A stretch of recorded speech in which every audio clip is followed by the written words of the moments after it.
Hey guys, this video is going back to the basics. I'm actually going to show you how to make your eBay account into a seller account and then link it to your PayPal account.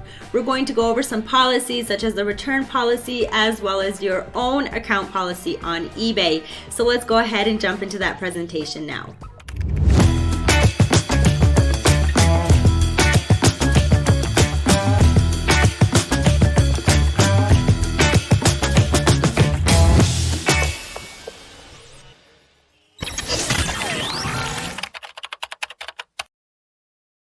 Alright guys, so step number one is creating an eBay account, which is super simple. You're going to go ahead and jump into the eBay website, and in the top left corner you have the option to click sign in or register. You can go ahead and click on the sign in option. Here on the create an account page, you're going to fill in some information about yourself, such as your name, your last name, your email address, and of course your password. Once you do all of that, you're going to click on create an account, and with that one click, you have your very own eBay account ready to use. One thing that I would like to mention is if you already have an eBay account that you've been making purchases from, you might already have some type of feedback score. So I suggest you start using that eBay account because of the feedback score. Now, even though that feedback score does come from purchases instead of selling items, some people don't really know how to check those scores and why you have such a feedback score. So it will just make you look a lot more trustworthy as a seller to your buyers. And not only do you look trustworthy to your buyers, you're also trustworthy to eBay. The older the account, the more trust it has built with eBay already. And that's actually a huge part of being a seller on eBay, is gaining their trust. So again, if you do have an eBay account with an okay feedback score or even a great feedback score, use it to your advantage. And because you will probably be using eBay for selling instead of buying for your business, there is a difference, and I'm actually going to show you what that difference is.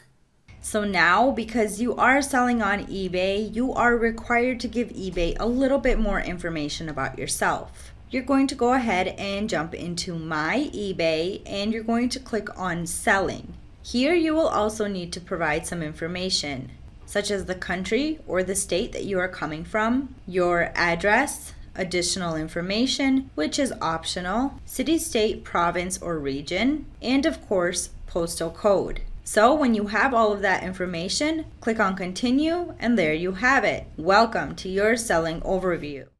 This eBay selling overview is kind of like the outdated version of trying to keep all of your active listings, your sold items, or your unsold items. Now there is one more option that eBay gives you, and it's called My eBay Seller Hub, which you can only access after making your first sale on eBay. So let's now say you've made your first sale on eBay. You're going to go ahead and jump into Google, and you're going to type in the search bar, My eBay Seller Hub. The Seller Hub is a more updated version of the eBay Seller Overview. In my opinion, it's a lot easier to use. So again, once you make your very first eBay sale, you're going to go ahead and click on Start Using Seller Hub. And because we do not have any sales at the moment on this eBay, we get a warning message where it says we can't put you into Seller Hub until you do sell at least one item. But again, once you do sell your first item, you have the option to use Seller Hub on eBay. And of course, if you don't like the eBay Seller Hub,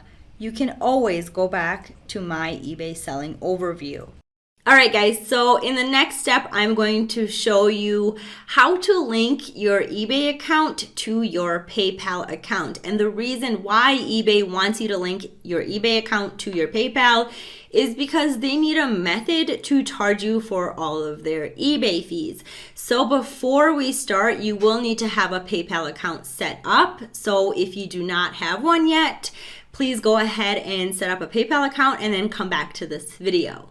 Alright, so now that you have your PayPal account all set up, first things first, select this drop down, select account settings. Once here in My eBay, you're going to go under account, and right under payments, you have PayPal account. Click on that to get more options. If you did already make your PayPal account, you can just link your PayPal account. Once you click on Link My PayPal Account, you will have to sign in again to eBay to make changes to your account. And then go ahead and click Sign In once you have your password. After all is said and done, when you log into your eBay account, this PayPal login will come up. You will type in your email, password, and click Login. You will get a message where it says you're almost done linking your accounts. You have successfully signed up for PayPal with a credit card. You will just click on Return to eBay now. Once you select Return to eBay, it will bring you back to My eBay. In order to check if your eBay account is linked to your PayPal account, go to Personal Information on the left side. You will have some options, and you have this PayPal account option here, which will show you if you are linked, and of course it says your eBay account is linked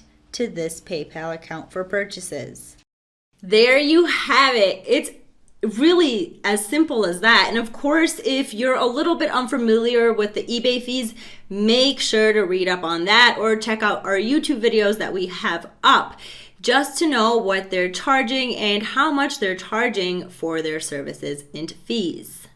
For the third topic of this video, we're going to go over configuring payment and return policies on eBay. First thing you will need to do is go ahead and open Google and type in eBay business policies. Click on the business policies of eBay. Once here, you will find the opt-in link. Go ahead and click on it, and from here you're going to go ahead and click on Get Started. You might be presented with a warning. Don't let that scare you off because this is a glitch in the system and it's been there for a really long time. In reality, it all works just fine. Here on the left, you will see business policies. For this step, you're going to go ahead and jump into account settings again. I don't know how closely you were paying attention before, but if you remember just a bit ago in My eBay, we did not have business policies. Now we do. It's right here located under Selling. This allows you to go ahead and enter into the business policies from the account setting from now on. In order to manage your business policies, jump into business policies and create a policy. In order to create a policy, you're going to go ahead and go into this dropdown, which is the Create Policy dropdown. And the first policy we are going to create is the payment policy. Now, to mention, there will be different policies. Now, again, it all depends on the supplier that you're working with. So if you're working with AliExpress or maybe Amazon, they all have different policies, such as different return policies, different shipping times, different prices, but the payment policy is the same for every supplier. And the reason for that is because the payment policy only really depends on how you handle your payment policy.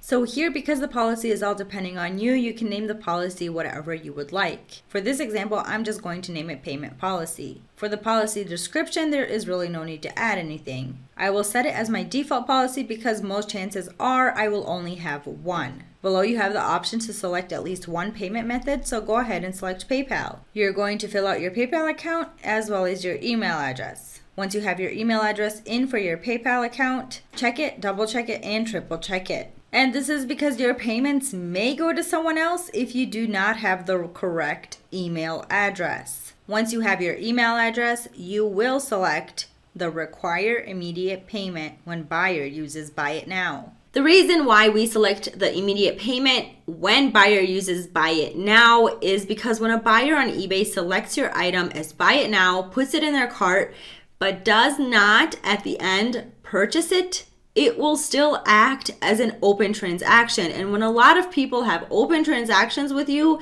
it will show you on eBay that you do have open transactions, which is not a good thing. You obviously do not have to fulfill those orders, but if you do allow them to open without paying, it will just be a pain because you will have to chase them down for those payments eventually. Now, checking that little box will save you a ton of headache. If a buyer does decide to open up your item, put it in their cart, they will be required to type in their credit card information. And if they do in the end decide to check it out, the payment will go through.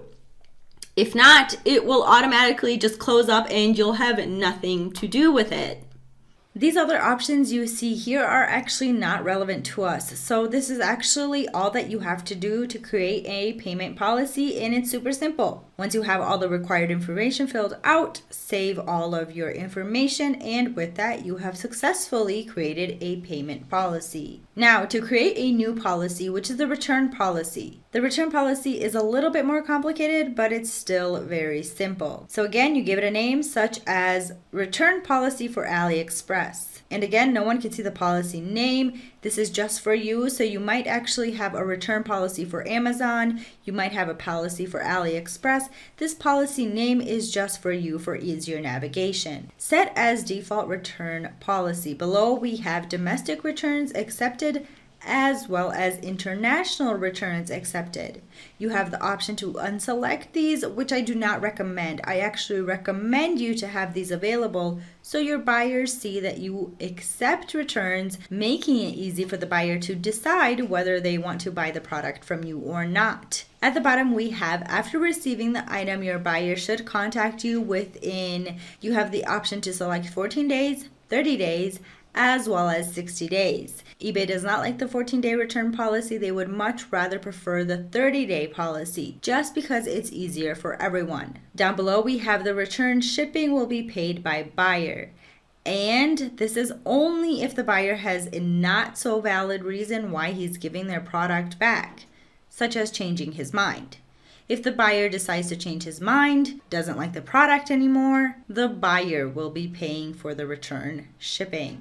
But if the buyer gets a broken product, a wrong product, or anything that has to do with your end, you will be responsible for paying the return shipping. Select 30 days for international returns, and return shipping will be paid by buyer. Again, if it's an invalid reason as to why the buyer is returning the product. And just to make it clear, domestic returns is everything inside of the United States, and international is actually every other country, not including the United States. So domestic, United States, international, every other country besides the United States. Also, you have the replacement or exchange available. I suggest you check those as well because sometimes it's better to speak with your buyer and come to an agreement when it comes to the product instead of giving your buyer a refund. And some people actually prefer the replacement or exchange instead of the refund. And once you have all of this information, you can go ahead and click on save. So there you have it. That is how you manage your business policies on eBay. Again, you can always go ahead and create your policy with shipping as well, but for now, that was it. If you have any questions or comments in regards to this topic, leave them down below. Also, if you like this video, hit the like button and subscribe to our channel. That way you can get updates on every video that we post. Thanks guys, have a good one, and I'll see you next time.